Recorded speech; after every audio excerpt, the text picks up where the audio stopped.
Ano nangyari? Hindi ko alam. Kimuel? Kimuel? Kimuel, anak! Kimuel? Anak! Gising, anak! Kimuel? Anak! Ano nangyari? Anak! Kimuel! Kimuel! Anak! Gising! Kimuel! Anak, gising! Paano nga ba nasusukat ang pagiging isang tunay na lalaki? Ito ba ay napapatunayan? Oras na siya ay nagmahal ng babae, nagpakasal, at nagkaroon ng sariling anak. Paano kung siya ay nahiwalay sa asawa? At unti-unting napalapit ang kanyang puso sa isa niyang kapwa lalaki. Ito ang nakakakiliting buod ng ating totoong kwento tungkol sa isang lalaki na naghahanap pa rin ng mga kasagutan tungkol sa kanilang pagkatao at kasarian. Mga kapuso, kapiling ko po ngayon si Peter John Ballesteros. Ano, Peter, kamusta? Okay naman po. Naku, napakakulay talaga ng iyong buhay, ano? Salamat. Ganong katagal ba nung naglayas ka, no? Ako po ay 22 years old that time. Aha. Eh, bakit naman ikaw naglayas? Ginamit ko po yung pinag-aralan ko pong HRM. Tapos in-explore ko po yung mga gusto ko pong gawin. Kasi po gusto po nila mag-take pa ako ng maraming course kagaya ng education, saka gusto po nila kasi ako maging teacher. Ah, gusto nila sila yung masusunod Opo. sa career na gusto mong tunguhin. Opo. I see. Eh, ano-ano naman bang mga trabahong pinasukan mo? Ako po ay naging isang bartender, waiter sa kitchen staff sa isang restaurant po. Saan mo nakilala si Berna? Yun po yung time na wala na po ako sa poder ng mga tiyahin ko. Tumira po ako ng Tondo. Ah, Peter, mabuti pa. Panoorin natin yung yugtong yan ng buhay mo at si Berna dito sa episode na pinamagatang Fathers and Lovers. Tol, ikaw na talaga. Alam mo yun, wala akong masabi. Dapat sa'yo. Peter, the best bartender in the world. Tsaka kanina, may pauso ka na namang cocktail drink. Sarap, ibang klase. Alam mo, Tol, bilib din ako sa'yo, no? Kung maka-straight duty ka, daig mo pang may pamilya. Teka nga, Tol. Bakit nga ba wala ka pang syota, ha? Becky ka, no? Ha? Sabihin mo sa akin, ako yung tayo-tayo. Sira? Ayaw lang naman dalawa, eh. Sigurado ako sa pagkalalaki ko to lang sa akin lang. Yung mga child ko, pinalaki ako. Kailangan kong bumawid. Ating pa-obligasyon sa pamilya. Sige. Ito yung tingin mo dyan, ha? Ako di ako pumapatol sa bakla, pero sasapakan ako. Oh, Tol! Relax lang, easy lang. Tama na. Uy, malis ka na doon. Bastos eh. Tama na, hayaan mo na. Baboy. Alam mo, Tol, pag girl bakla, o lalaki, tomboy, alam mo, ibang klase talaga yung dating mo. Maapil eh. Oh, Malo, ano ba ang ulam natin? Ha? Timalo, Tita Edna, kain na ko kayo. Ayan na. Si Peter. Ayan. Pasensya na, tagal. Ayan, tikman nga natin. Tikman natin. Sarap. Daig mo pa talaga ang babae kung magluto pa, Ay, Mangking. salamat po. Bagay talaga sa'yo yung natapos mong HRM. Anong bagay? Dapat dyan, naging teacher. Nang sa ganun, hindi na siya umalis dito para maalagaan niya tayo. Kaya ikaw, ha? Huwag ka mag-aasawa, ha? Kita mo, ha? Opo, Tita.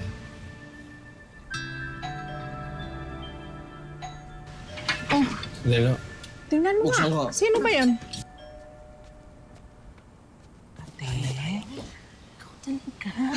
Eh, tira mo. Kung ano-ano ang ginagawa nito.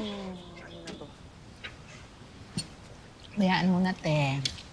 Ito, kumain na lang tayo, ha? Tita? Oh, Oh, Dina. Ano ginagawa mo dito? Ha? May sadya ka naman? Ate Edna, pasensya na po. Wala na po kasing ibang malapitan itong kapatid ninyo eh. Ilang linggo na pong may sakit yung bunso namin. Aba, Dina. Kasalanan ko ba kung anak ka ng anak? Hindi pa ba sapat na inampun namin ang panganay niyong anak na si Peter para makatulong sa inyo. Ate, tama na yan, ate. Halika na. Pasensya na po kayo. Ate, kumain na tayo. Talaga to. Aga-aga. Ang bubusit. Ay.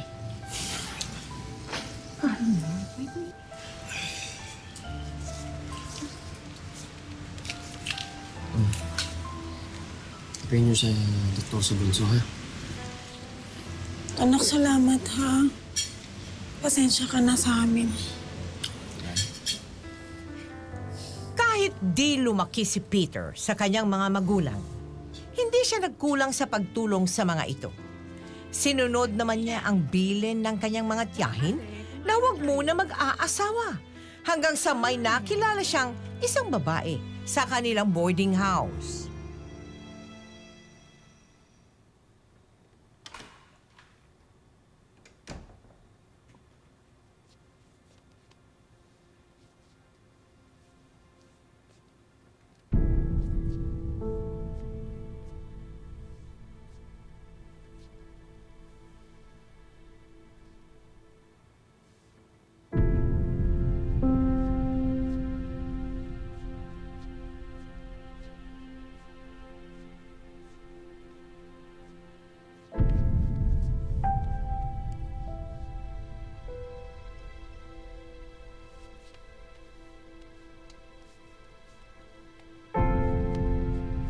Berna, anong ginagawa mo?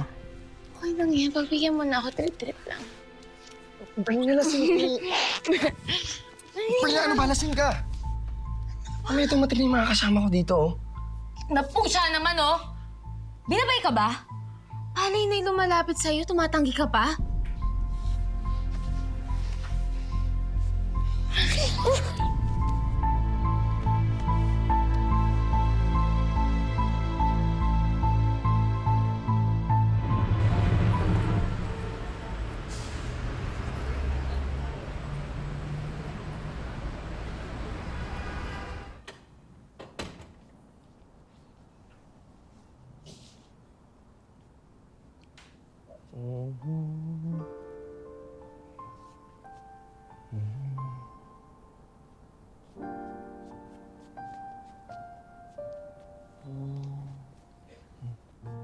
Peter, anak. Hindi naman sa pakikialam, ha? Kasi yung ina ng anak mo para wala lamang pag-aalaga dyan sa anak ninyo. Tingnan mo nga, oh. May anak na kayo ni Berna. Wala ba kayong planong magpakasal? Pinagpaplanuhan, oh. Iniisip muna namin to si Bianca, eh. Gusto ko kasi lumaki sa poder ko. Gusto kong maging mabuting ama dito sa anak ko. Kawawa naman yung bata kung may hiwalay sa magulang, diba?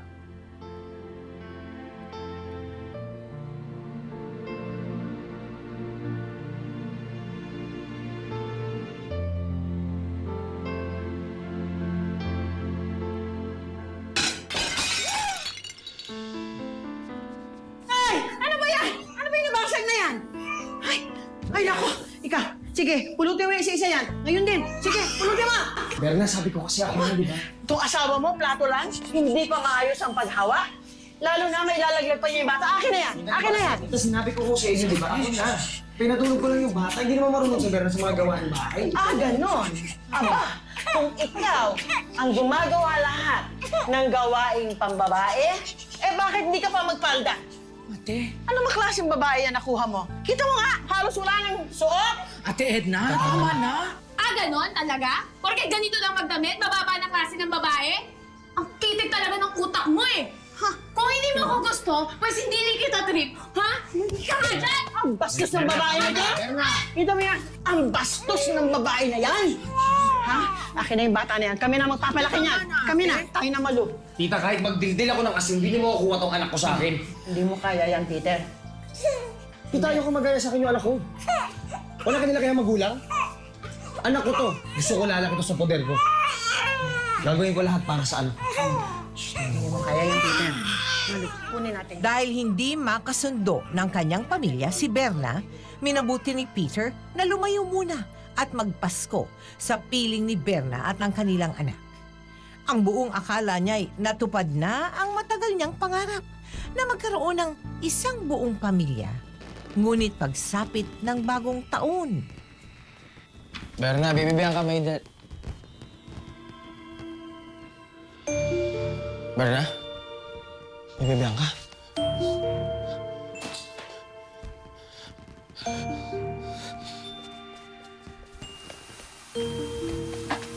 Ate Lisa, nakita mo si Berna at yung anak ko? Ay, oo. Nakita ko kanina nagmamadaling umalis. Tanga yung anak niyo.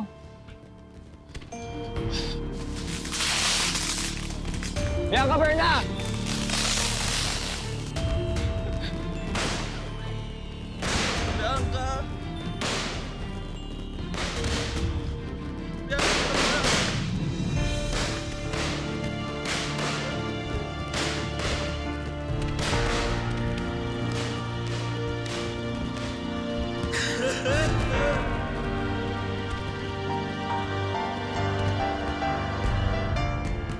how did you feel?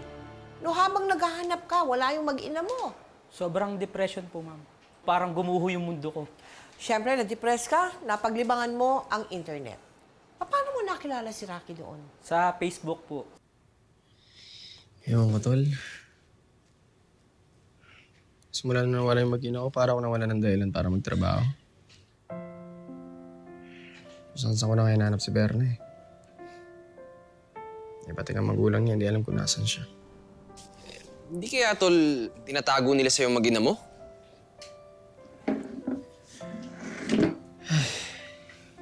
Miss na miss ko na yung batang yun.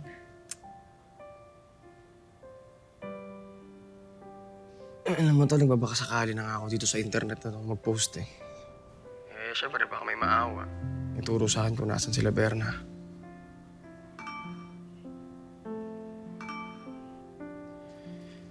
Sige, tol, kausapin ko lang tong nag-chat sa akin. Aba-aba na yan. Bagong chick mo yan, ano? Sira, lalaki to. Sige, tol, ingat.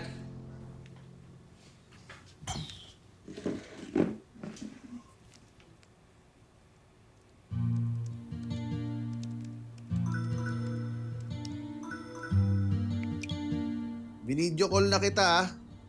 Pagod na ako mag-type eh. Sabihin mo wala ka lang makitang babae kaya ako nilalandi mo.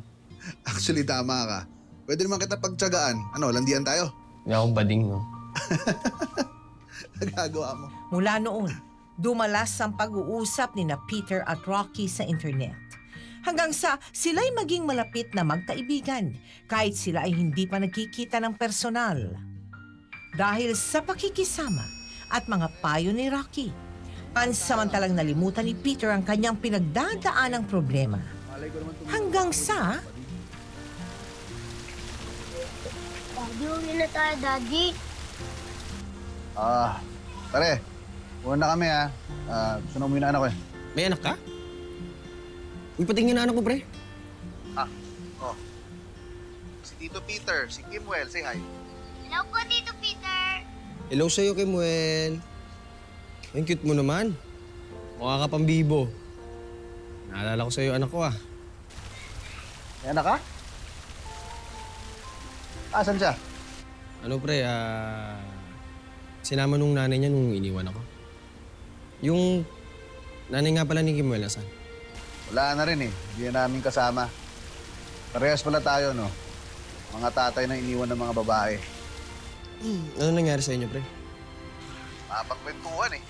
Alam mo, mabuti pa. Ba't di ka pumunta sa probinsya namin? Nang dito tayo magkalabasan. Ng ano? Ang sama ng loob. Ang mga kwento sa buhay. Sige na. Punta ka sa amin. Kailan ka free? Anytime pare, free ako. Sige, patulang kita. Patulan mo ako? Patulan yung imbitasyon mo. Sige ha.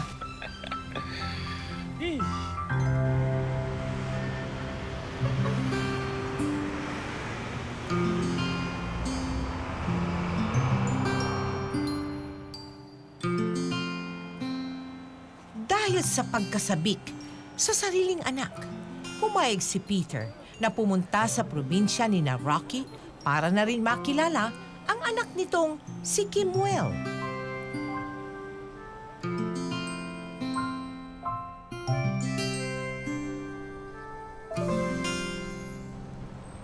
Wala pa po si Tito Peter, Daddy.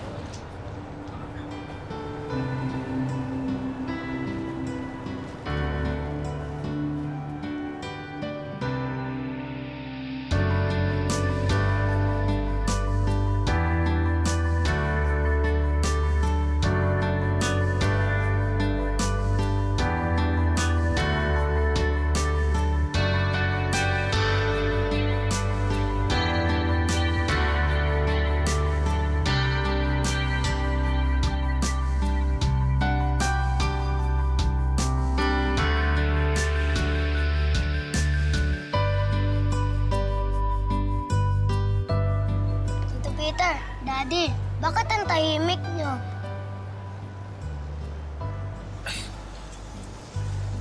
Kimuel. Salubong nga pala sa'yo.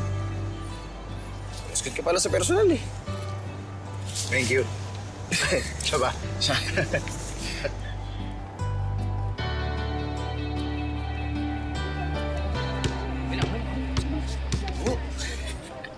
Aga mo dito, Peter. Dali.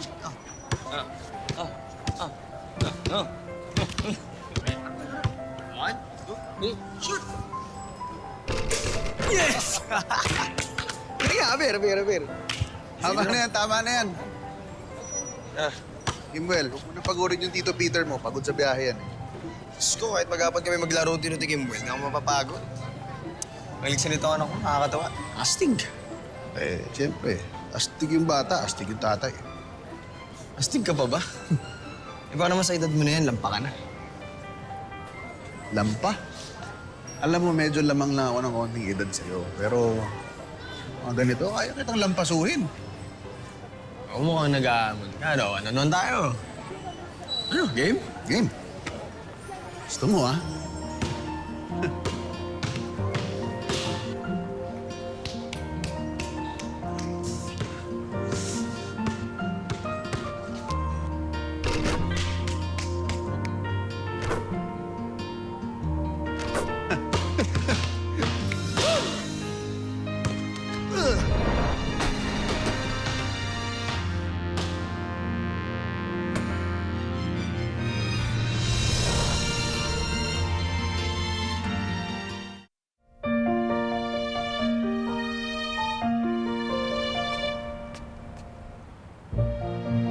Tatalo pa kayo ni Tito Peter, Daddy.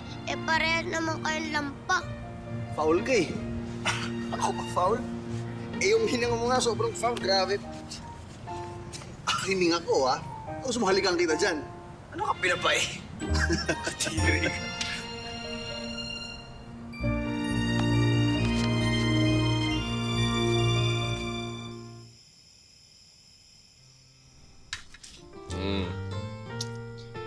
Haluin natin. Yan. Sarap ba? Sarap naman ng luto niyo, Tito Peter. Ang galing niyo pala magluto. Sana po kayo na lang magluto kasi masarap po eh. Ano ba ang ulam niyo dito lagi? Pare, wag mo sabihin puro processed food yung pinapakain mo dito sa bata. Katulad ng niluto mong hotdog. Masarap naman ako magluto ng hotdog, hindi mo lang natitikman. Tsaka, gusto mo, bigyan kita ng hotdog ko. Pwede mo. Walo ko. Hindi mo naman mag-alala bukas pagluluto ka ulit ng tito, ha? Yeah, thank you po, Tito Peter. Ano bang gusto mong iluto ni Tito Peter mabukas? Adobo po. Bakit po kayo biglang nalungkot? Wala. Naalala ko lang yung alam ko sa'yo. Siguro kung nandito yun, mayayakap ko rin. Di isipin niyo na lang po, ako yung anak niyo. Pwede niyo naman po ako yakapin para hindi kayo malungkot. Gusto niyo po, yakapin niyo po ako.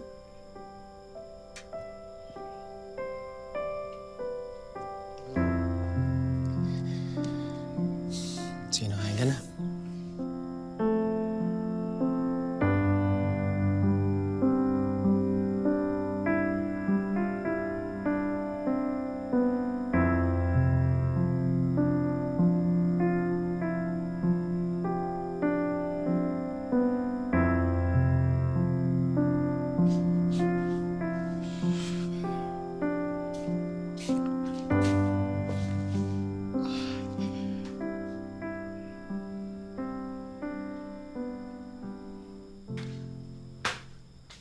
Alam mo, sa lahat ng bartender na nakilala ko, ikaw hindi umiinom. Yan, kaping barako ka muna.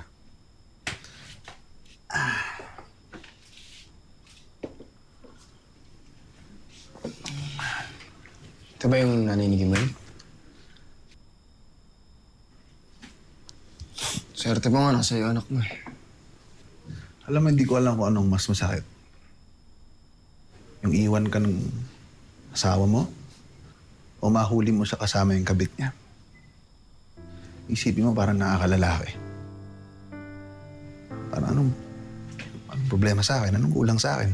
Sa atin.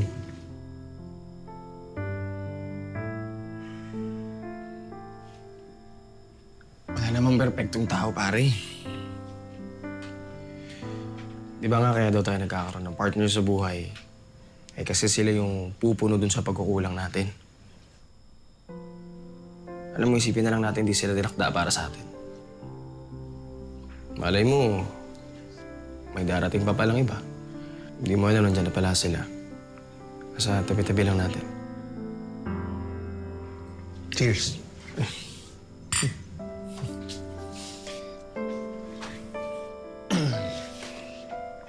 Alam mo, mabuti pa minsan sumama ka sa akin sa church pag may service. Makakatulong yun sa mga problema natin. So yun. Dahil sa halos magkapareho sila ng kapalaran, lalong naging palagay ang loob ni na Peter at Rocky sa isa't isa.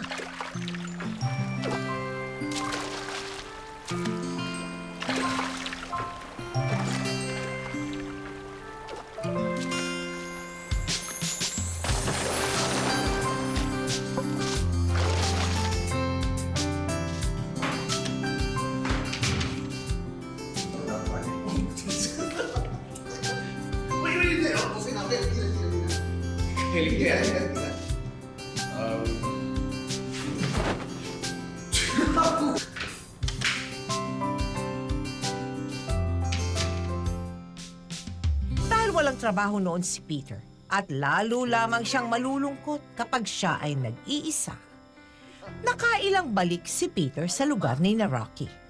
Hindi lamang kay Rocky siya naging malapit, kundi pati na rin sa anak nitong si Kimuel.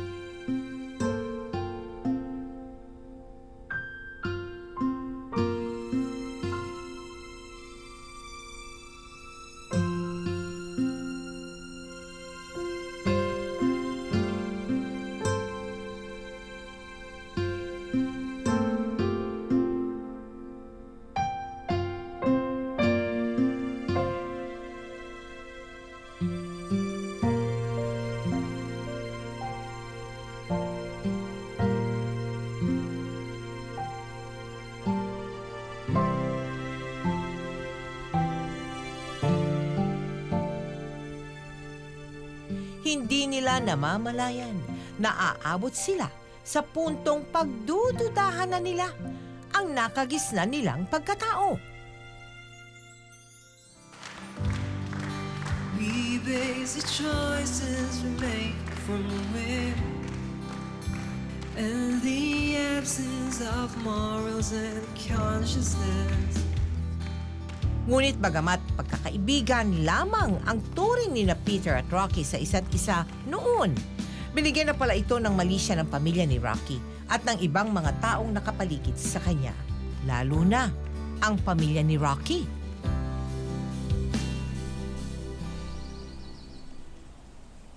Ako hindi ba ito nakakaya sa kanila? Kung mamaya hindi nila magustuhan yung luto ko. Di mo nabanggit sa akin may kapatid ka pala, Bading. Di ko kapatid yan. Wala kaming lahing bading. Kaibigan niya ng kapatid ko. Halika. Hindi mo na ubusin yung kanin. May nilaga pa. Sobrang sarap nito. Thank you. Mukha nga ah. Alam mo anak, ngayon kita ulit nakitang ganyang kasaya. Siguro nakabuti at nakatulong yung pagbisita ng kaibigan mo sa'yo, no? Maraming salamat ha, Peter. Ako tita, kung din yung tatanungin, may dinadala din akong problema eh. Pero dahil dito kay Rocky, nalibang mo ako. Pare, salamat ha. Pabawala yun. Oh, bakit, Queen? Wala. Parang may namoy lang yata akong paminta dito sa loob ng nilaga. Pero in fairness sa luto niya, ha? Mukhang matigas kung titignan. Pero ang lambot-lambot naman pala ng laman. Oo nga naman, Rock. Kailan ba mag-aasawa ulit? Alam kong masaya may kaibigan kang lalaki. Pero iba pa rin yung pagmamahal ng babae. Tunay na kaligayahan yun.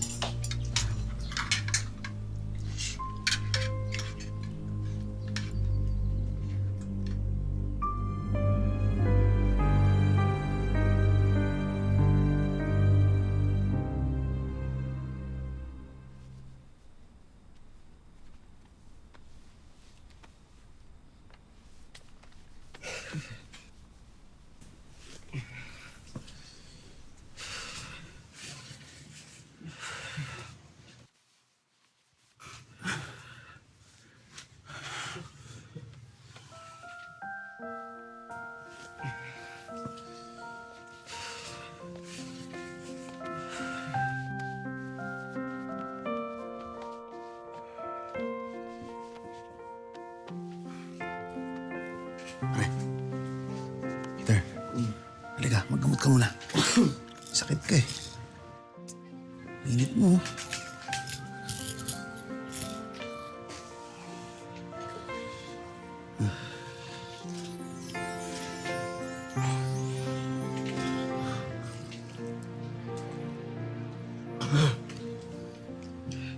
Pahinga na. Salamat, pare.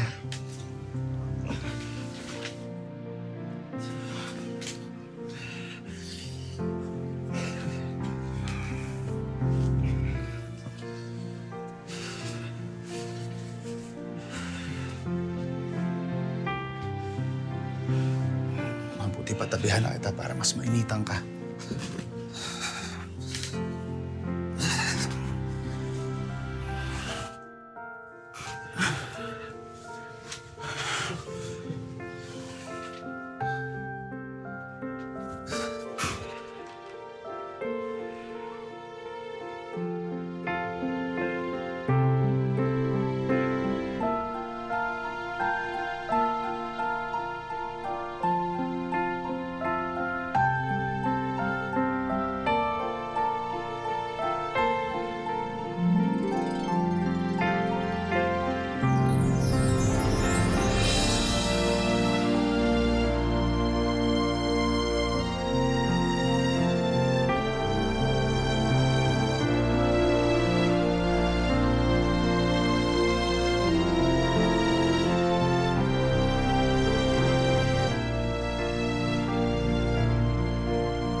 Madamit mo kasi. Ay! Ay! Yun! Wala kang magkayakap!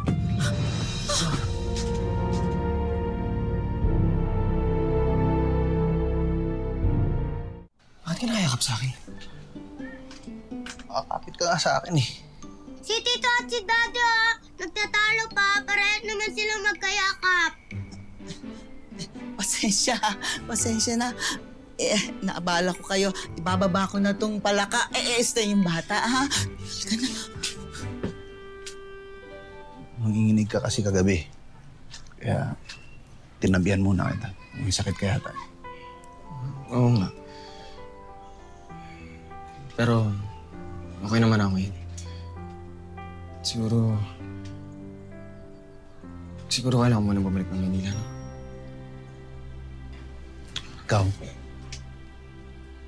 mabuti nga siguro.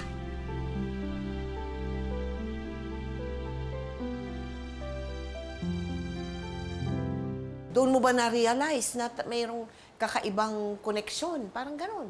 Iba po kasi yung katangian nilang mag-amay. Ano? Sobra po silang mapagmahal, maalaga, ganun Oo, po. oo. Saka malapit din po sila sa Panginoon, ganun po. Pare, salamat ha. Ikaw pa. Rest day mo, sinamahan mo ako hanapan si Bianca.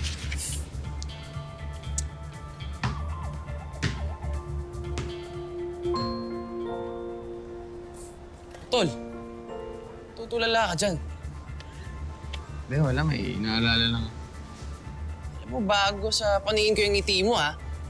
Ano, Tol, inspired ka ba, ha? May bago kang babae nakilala, no? Teka lang, ang alam ko, yung bago mong nakilala, di ba yung lalaking nakasama mong nagbakasyon, di ba? Parang may tanong lang ako, Curious kasi ako, Paano mo masasabing bakla isang lalaki? Hindi yung obvious na nagdadamit babae, yung macho. Di ko rin alam, Paano nga ba? Siguro pag malagkit yung mga tingin sa'yo. O simpleng nananansing, di ba? Yung mayakap. Ganun, di ba? Ito to na bawa. Yung humahanga ka na sa kapwa mo lalaki kasi mabait siya. Mabuting tao. Sobrang bait yung gusto mo na lang siyang yakapin. Bakit, Tol? Pag niyakap ba kita, ibig sabihin, gusto na kita? Sila. Hindi naman ganun yun. Siguro pag may nangyari na sa inyong pisikal. Alam mo na yun, di ba? Yung tsuktsak chenes. Yun, siguro bakla ka na nun.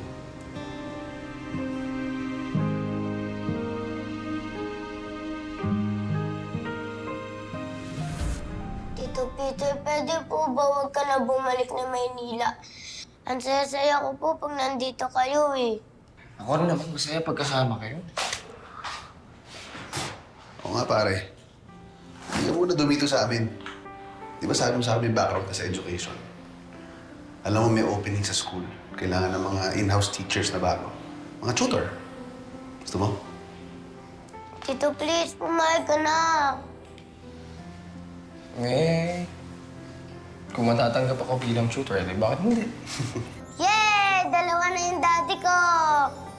Tito Peter, pwedeng tawag ko na lang sa'yo, daddy. Oo naman. Ako ba? Daddy Peter, promise, amin ka natitira, ha? Promise. Tara, swimming tayo. Tara. Sa tulong ni Rocky ay natanggap nga sa trabaho bilang tutor si Peter. Hanggang sa tuluyan na itong tumira sa bahay ni na Rocky at nagsilbing pangalawang ama kay Kimuel. Basta Peter next time, sa house mo naman i-tutor yung anak ko. Para naman mapatikin ko rin sa'yo yung bago kong recipe. Sige na. Bukas siya check ulit ng assignments mo, ha? Yung tinuro ni teacher, huwag kakalimutan, ha? Opo. Sige na, alis na kami. Ingat mo.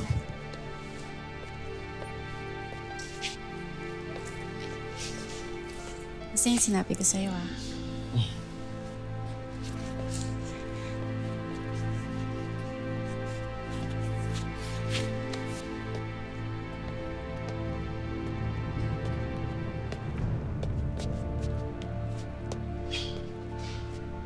Suwa naman ng babae na yun. Mukhang gusto pa yata makatikim ng ibang lesson mula sa'yo, Gustong-gusto mo naman. Alam naman tanggihan ko. Siyempre, kailangan ko rin pumiyar. PR? Lumalandi ka? Para alam baka papatulang ko yung ganung lasing babae. Hindi naman siguro masama, no? Kasi sabi naman niya, wala na siyang asawa, Masama. Basta masama. Masama? Bakit masama? Saan? Nakikita ka ni Kimuel, Hindi ka na nahiya. Yan na nga.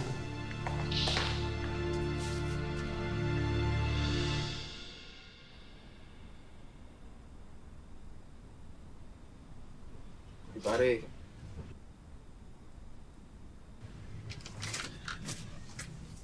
Pare, sorry na. Uy, di ako sanay na ganyan ka. Ikiselos ka dun sa babae? Wala yun.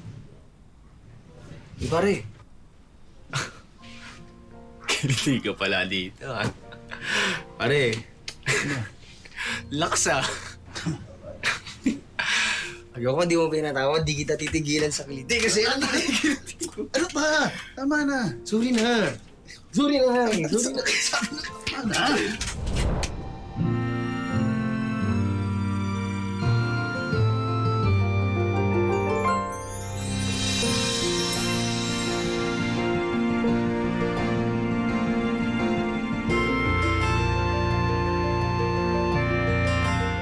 Pakilala mo nga sa amin si Rocky. Siya po si Rocky. Hello, Rocky! Hello po. Naku, nakakatuwa naman kayong dalawa, no? Ano yung mga katangian naman muna ni Peter na nagustuhan mo? Super malambing po siya. Tsaka Malambing. napaka-understanding niya po sa aming mag-ama. Oo. So, kumbaga, sobrang maalaga po siya sa amin. Aha.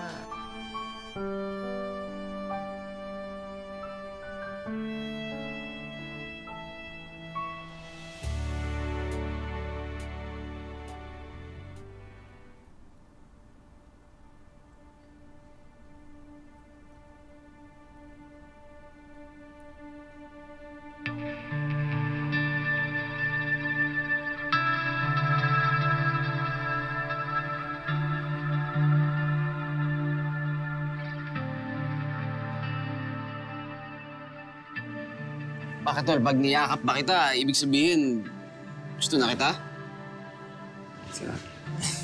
Hindi naman ganun yun. Siguro pag may nangyari na sa inyong pisikal, alam mo na yun, di ba? Yung tsuktsak chenes. Yun, siguro bakla ka na nun.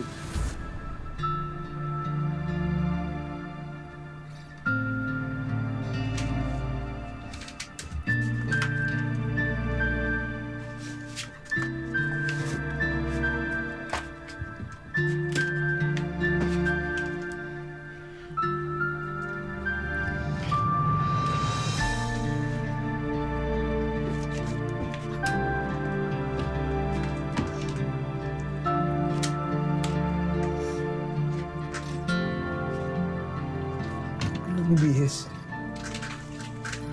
Sunday ngayon, nagmamadali ka? Nabalit ako na may gina, pare. Maling-mali itong nangyari sa atin eh.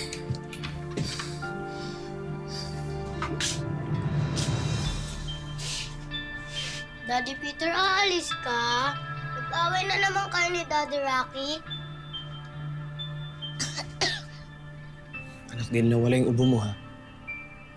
Halika nga, dadaling kita sa doktor. Baka dimiretso pa ng trangkaso. Halika na.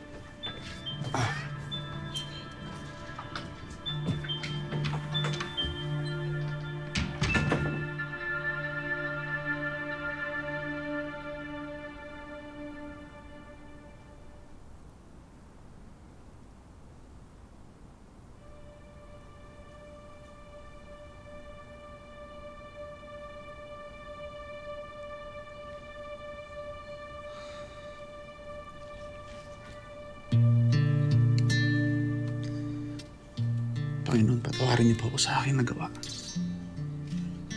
Sa nagawa namin ni Peter. Tulungan niyo po akong alisin sa dibdib ko itong nararamdaman ko.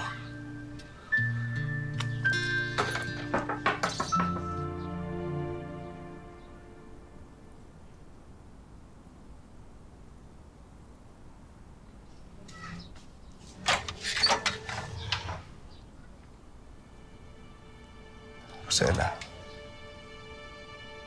ang ginagawa mo dito? Sorry.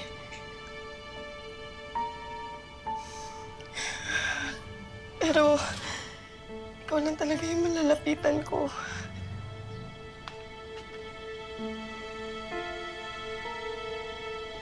Pinalayas ako ng hayop na kinakasama ko, Rocky.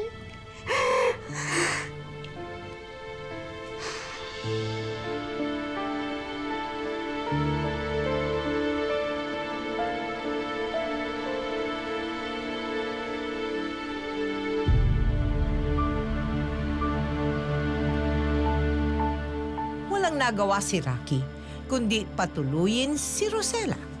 Laking tuwa naman ni Kimuel na bumalik sa wakas ang kinasabi kanyang ina.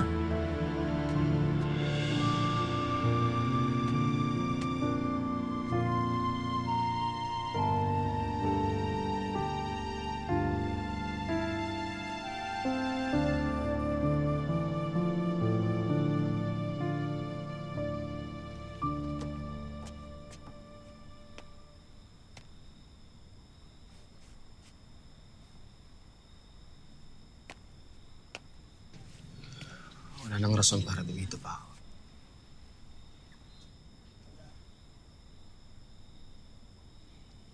Ayusin niyo ng asawa niyo yung pagsasama niyo. Kamali siya. Kamali rin tayo. Ito na yung pagkakataon para itama natin lahat ng mali natin. Daddy Peter! Daddy Peter, alis na ba kayo? Ayawan mo na ba kami?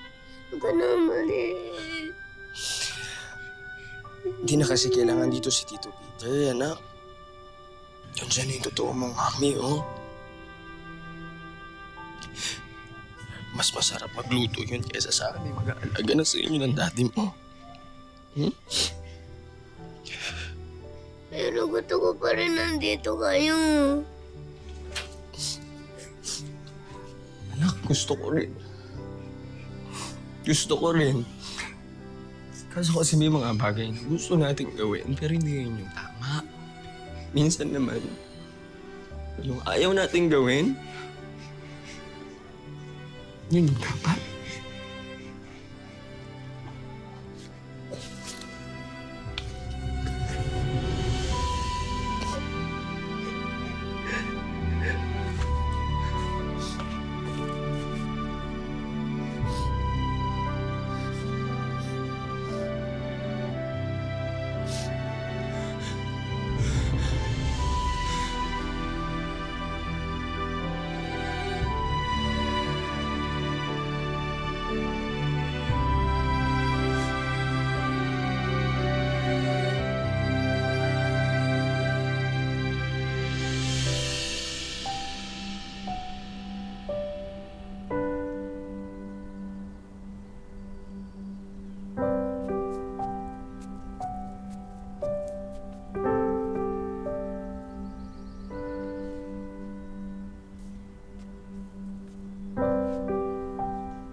Daddy, dahil po ba bumalik na si Mami, kaya po umalis si Daddy Peter?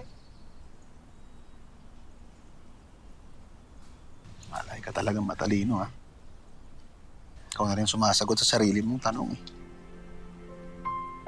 Ako nga, sa edad kong to, hindi ko pa alam ang isasagot sa mga tanong ko.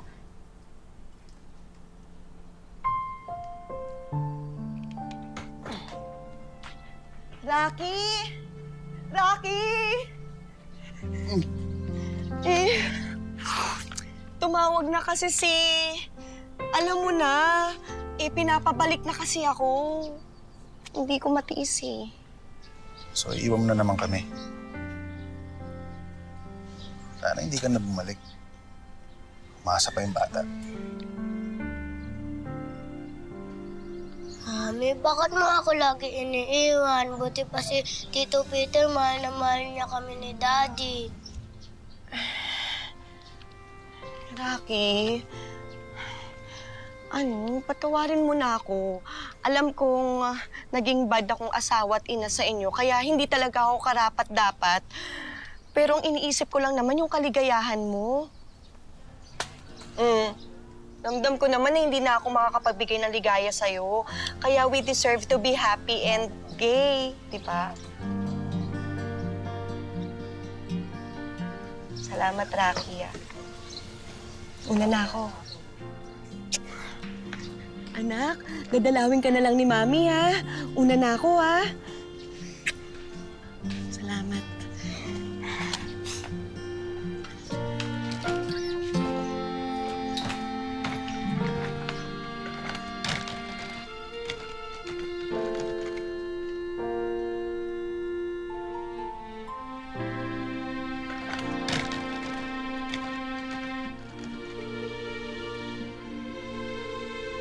Tingin mo pare, bakla ba ako? Tol, alam mo sa panahon ngayon, may tinatawag silang LGBT, LMNOPQRS. Alam mo yun, halos pa kompleto na yung alphabet Alam mo, Tol, baka nasa letter B ka. Bisexual. Tol, isa lang naman husga ng mga tao pag pumatol ka sa same sex mo Anong sasabihin ng mga tsahin ko dyan? Ay! Ikaw, Tol. Hindi ka ba nandidiri sa akin? Ano ba, Tol? Ang pagkakaibigan, wala sa sexuality yan. Di ba? Maging sino ka man, Tol, tanggap kita. Pero, Tol, tandaan mo. Alam mo yun, kailangan mo munang matutunan na mahalin ang sarili mo bago ka tanggapin ng ibang tao. Padoy, Tol, pero totoo, di ba? Kaya kung ako sa'yo, Tol, kung ano nararamdaman mo sa kanya, kung gusto mo siya, tuloy mo lang. Tuloy nyo lang yung pagchuchuk-chak chenes nyo. Chok-chakin ko dyan Ano ka ba, Tol? Ka na mag-isip masyado. Ha? Masyado kang stress yun sa sarili mo. Relax ka lang, ha? Dito lang ako. Alam mo yan. Ka na mag-isip. Tol, si Chuk-Chuk Chenis mo.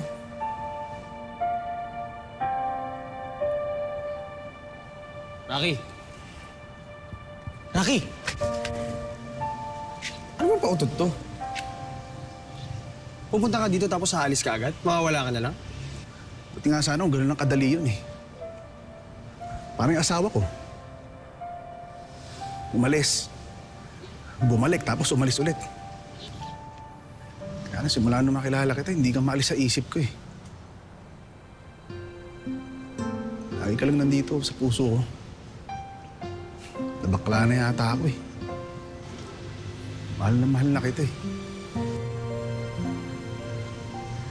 Kaya lang parang late na ako.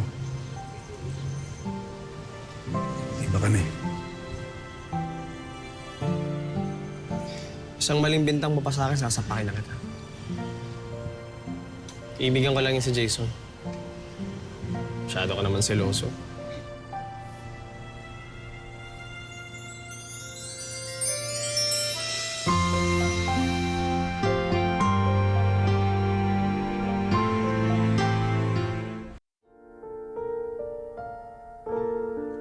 Pagkalipas ng ilang buwan, naglakas loob si Peter na ipagtapat sa kanyang dalawang tiyahin ang kanyang relasyon kay Rocky. Bagay na hindi rin ipinagkait sa tunay niyang mga magulang. Nabanggit na sa amin ng Tita Malu mo ang tungkol sa kanya. Hindi mo naman kailangan magpaliwanag sa amin Wala rin naman kami sa lugar para humusga. Anak, sana naiintindihan mo rin kung bakit namin nagawa kang ipamigay. Anak, patawarin mo sana ako kung hindi ko nagawa yung obligasyon ko sa'yo bilang ama. Sana sa pamamagitan na ito, makakabawi mo lang sana ako sa mga pagkukulang ko. Ito yung address na kung saan mo makikita yung mag-ina mo. Alam ko kasi, matagal mo lang gusto makita yung anak mo.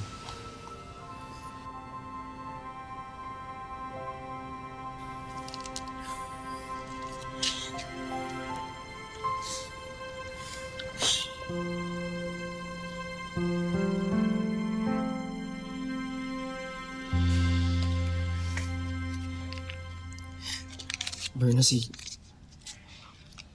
Bianca, pwede ka ba siya makita? Miss na miss ka ni anak ko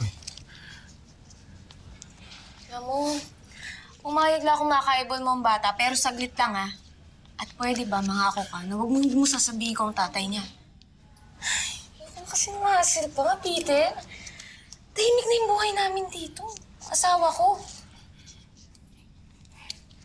Okay, sige na please. Joel! Dali mo dito yung bata!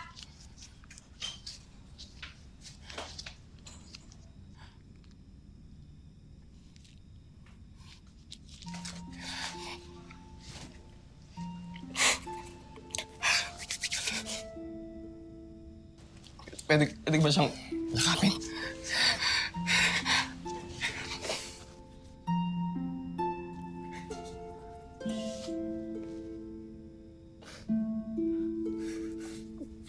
Tangka. Laki mo na.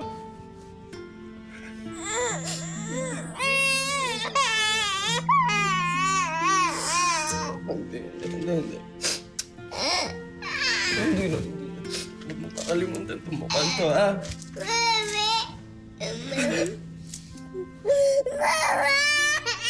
Ang tito Peter mo.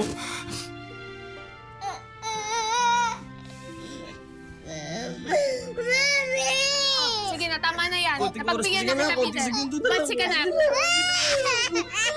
Sandali na lang. Tama na yan, tama na yan. Napagbigyan na kita. Tama na.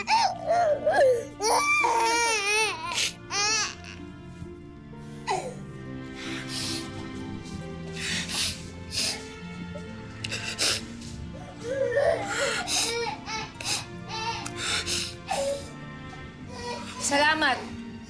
Dahil sa'yo, nagkaroon ako ng Bianca. Pero hindi ko hihingi ng dispensa yung nangyari sa atin. Eto ako eh. Tanggap nila ako ng buong buo.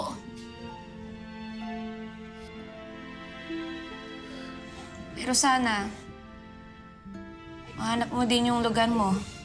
At kung ano talaga magpapaligaya sa'yo.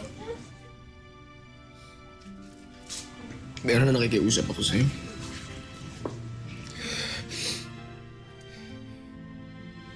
Huwag mo naman ako tanggalan ng karapatan doon sa bata. Anak ko yun eh. Alam ko may kanya-kanya na tayong buhay. Pero gusto ko maging ama sa anak ko. Karapatan ko yun eh. Karapatan din ng bata na malaman ang ama niya ako.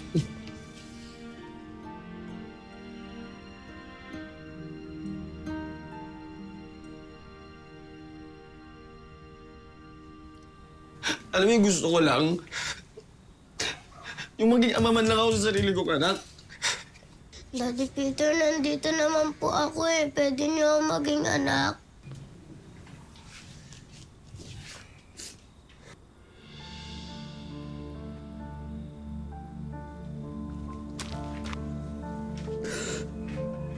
Anong katarantaduhan to?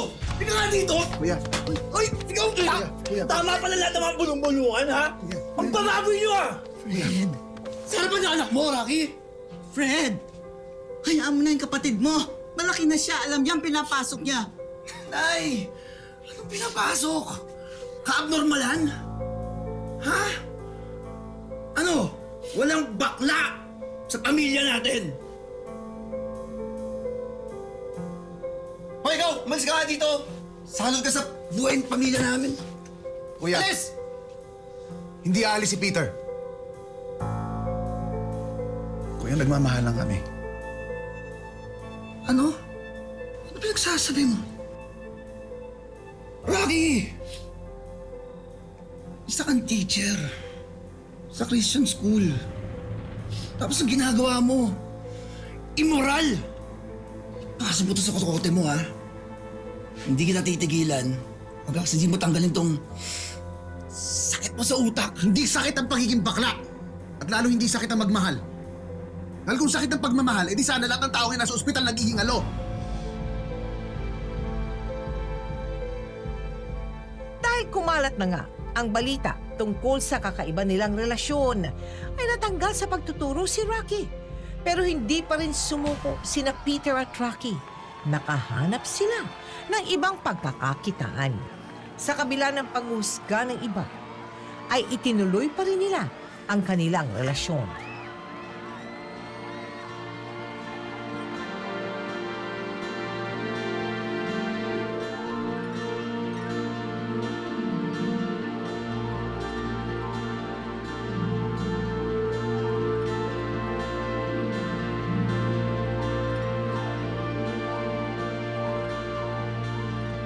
One, two, three. Isa pa. 1. Nakachamba lang Meron pa sa susunod yan. For sure, lampa din yan. Saan pa ba magmamana yan? Eh di sa mga daddy niyang Becky. Huwag niyo naman po husgahan ng mga daddy ko. Baka mas lalaki pa sila sa inyo. Anak, huwag mo na lang papansinin yun, ha? Anak? Paano niyo naging anak yan? Eh pares naman kayo may lawit. Saan lumabas yan? Kapwet mo. Patulang ko yan. Baka naman nainggit ka lang. O baka gusto mo makakit. Ha?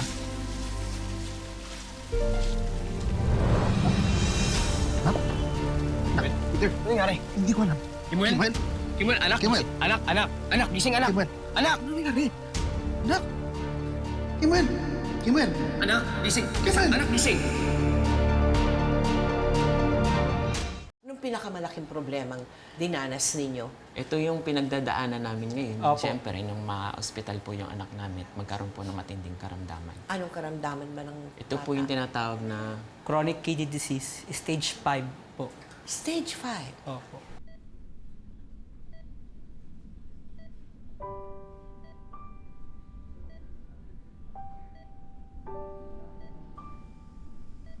Daya-daya naman. Sa lahat ng pwedeng mamanin sa nanay niya, yung kahinaan pa sa kidney. Subok lang ito, ha? Mahalagpasan natin ito, ha?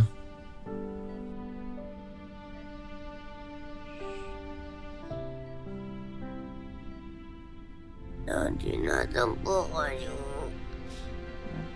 Bakit di ko po kayo makita? Anak? Nasan po kayo? Isa sa naging komplikasyon ng sakit ni Kimuel, ang panandalian niyang pagkabulag. Mula noon, lumubha pa ang sakit ni Kimuel. Sa mga panahong ito, sa bawat operasyon at dialysis ni Kimuel, hindi umalis si Peter sa tabi ni Kimuel at inalagaan niya ito na parang tunay niyang anak.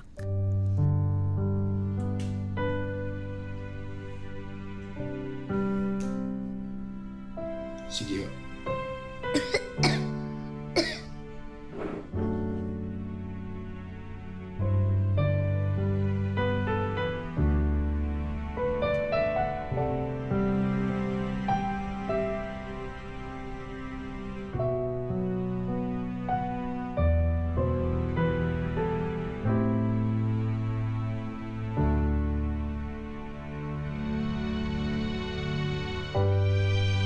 Daddy, sorry dahil sa akin, dito ulit tayo magpapasko.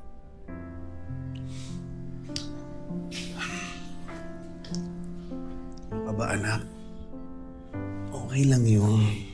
Kahit naman saan tayo eh. Kahit sa kalye pa tayo magpasko. Importante magkakasama tayo, di ba? Oh, sakto, alas 12 no. Merry Christmas, anak. Merry Christmas. Merry Christmas, Rocky. Merry Christmas! Merry Christmas! Merry Christmas po. Sa labas na muna ako, Rocky, ha? Di wag. Dito ka lang, Peter. Kailangan ng pamangkin ko.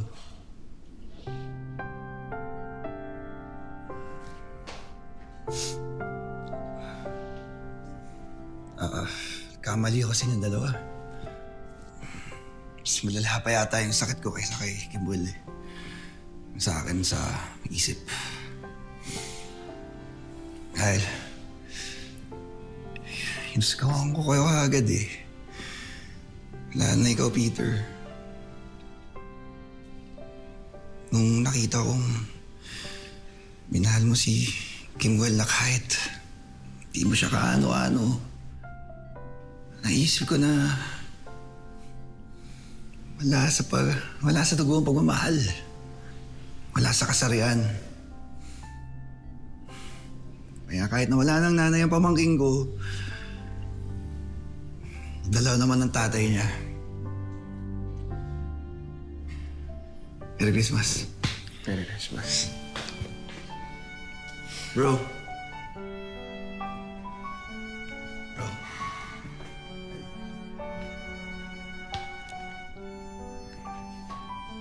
Buong tiyagang dumulog si Peter sa iba't ibang NGO at mga tanggapan ng gobyerno para humingi ng tulong pinansyal para sa pagpapagamot ni Kimuel. Kimuel! Asan yung batang yun? Oo nga, gabing-gabi na lumaboy pa.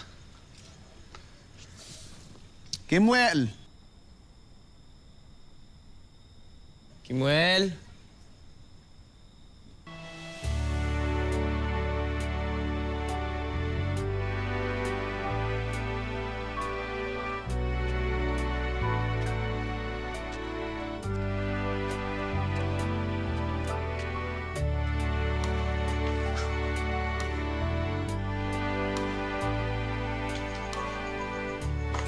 Gawa mo to? Nagpatulong po ako kay Lola at saka kay Tito.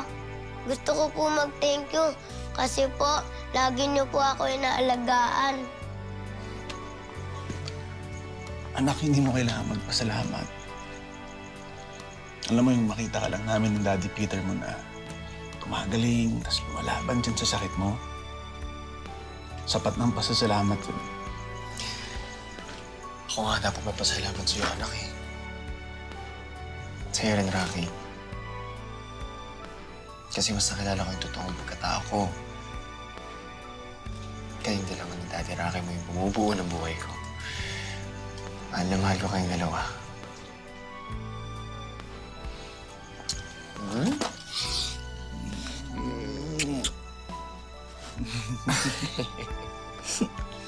Sa loob. Ka na. Gan.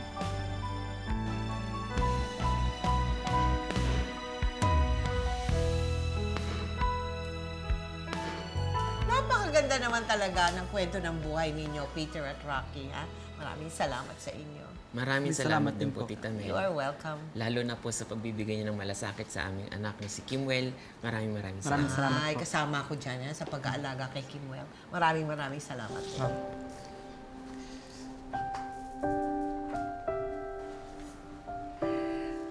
Habang tayo ay nabubuhay, patuloy ang pagnanais nating maging maligaya at magampanan ng tama ang ating mga tungkulin sa buhay.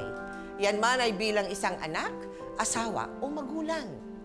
Tinahak lahat ito ni Peter habang unti-unti niyang nadiskubre ang tunay niyang pagkatao.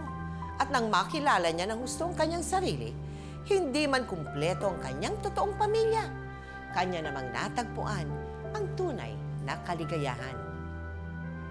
Nangangahulugan lamang na ang bawat isa sa atin ay may kanya-kanyang tadhana na tinatahak, mga pagsubok na hinaharap, at mga mahihiwagang tanong na hinahanapan pa rin natin ang kasagutan.